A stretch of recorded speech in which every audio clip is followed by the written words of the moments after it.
How's it going, fellas? Let's talk about chest training, everyone's favourite muscle to train.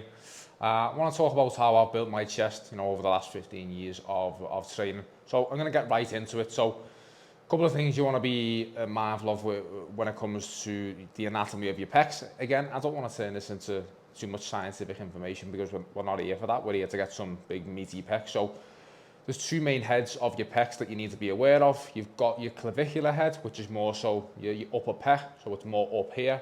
And then you've got your sternocostal head, which is more so your middle and lower pec. So depending on the angle which you press at, you can bias a little bit more either clavicular head or your sternocostal head, which I'm going to get into now. Obviously, developing both is important. You're going to get a little bit of crossover stimulus between both. It's quite hard just to purely isolate one area of it, but again, I'm going to get into that now. So, big movements for me. Number one, it's going to be bread and butter, bench presses. Again, as you know, with my background in powerlifting, I just notoriously every bench press variation you can think of, I've done it. Regular barbell bench, close grip bench, Spoto bench, pause bench, tempo bench, Larsen press. I've used specialty bars like cambered bars, football bars, Swiss bars, whatever bench press variation you can think of, I've done it, probably done it. Again, in competition, I benched, it was 155 kilo, I've benched that for a single. Again, not the strongest in the world, but with my big, long arms, that range of motion puts a big stretch on the pecs, and it lends itself well to building bigger pecs. So I've biased a lot of barbell bench pressing over the years. So bench pressing gets a bad rep. It's not a bad exercise at all. It's just the execution of it and the way that people do it, making sure that your programming's on point. Obviously, you form, you spend time to actually get good technique with it, and you don't come in trying to 1 rep max YOLO bench every week. That's how people get hurt.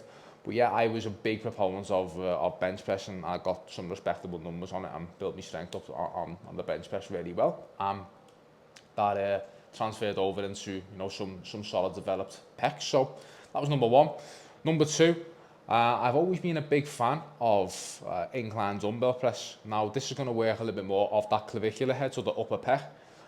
Again, notoriously back in the day, I trained in a very basic gym. It didn't have a lot of machines. It was literally just heavy barbells and dumbbells. So that took care of the lion's share of my pec development over the years. So with a lot of the heavy barbell pressing, I always supplemented that with heavy incline dumbbell presses. And at my peak strength, last time I done dumbbell presses, I've done the 50 kilos for 12 reps. So I think that's around 110 pounds. But again, I got to respectable numbers on those to really develop a little bit more of that clavicular head of the pecs. So incline dumbbell presses, great movements. So then the big two were obviously barbell bench presses, incline dumbbell presses, and then the third big movement for me has been weighted dips.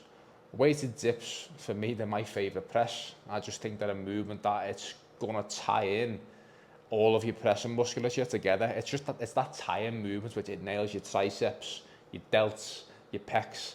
But the way that you do your dips depends on, I think, where you can bias a little bit more of your stimulus. I like to do dips with a little bit more of a forward lean.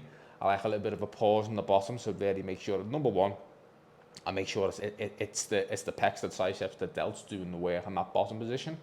And I'm not just relying on that stretch reflex. And number two would be to keep myself safe in that stretch position. But yeah, it absolutely nails the pecs. And getting strong on weighted dips over these last couple of years, that has just paid off tremendously when it comes to pec development. So they've been the big three staples. Your barbell presses for me work tremendously well. Dumbbell presses, incline and flat, and then obviously weighted dips. Right now, I still do a lot of weighted dips. I don't do as much dumbbell pressing anymore.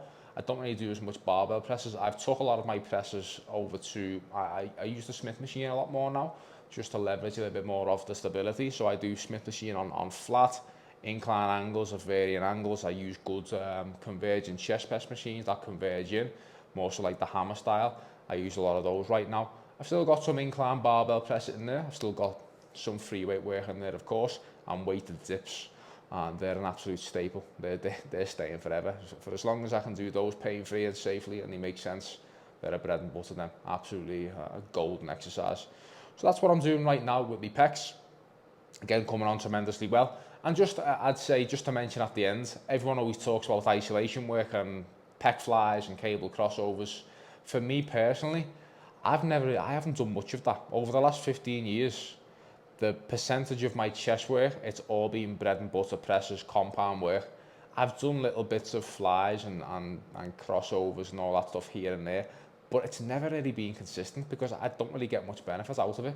I think for me, it's a waste of time, and I'm better off putting my efforts into the bigger compound stuff. That's what works for me. So I haven't really done too much cable crossover and fly stuff just because bang for me buck, I don't get as much out of it. You might be different. Don't take what I'm saying as gospel.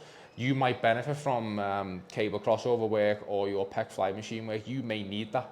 Again, especially with me having long arms, I connect really well with my chest on presses. They get absolutely rinsed. Maybe someone with shorter arms might need to do some sort of isolated work, maybe prior to some presses, to make sure you stay in the pecs. Again, there's a lot of nuance with that. I'm just telling you what I've done. I haven't really found much benefit from cable crossovers or isolated work. It's been getting strong on big bread and butter, meaty compound stuff. And doing that over years, by the way. You know, I remember on bench press, I remember the first time I benched 2 plates, which is 100 kilo. I remember the very first time I'd done that for 1 rep. And you just build that up. All of a sudden, that turns to 5 reps, 10 reps, 15 reps. And you start putting 2.5 plates on. You bench 3 plates for the first time.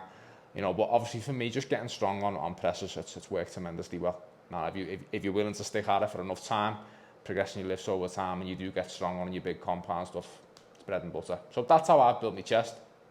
If anybody is interested in obviously online coaching and wants to work with me directly, drop a comment down below and I will get in touch and we can have a little call about things.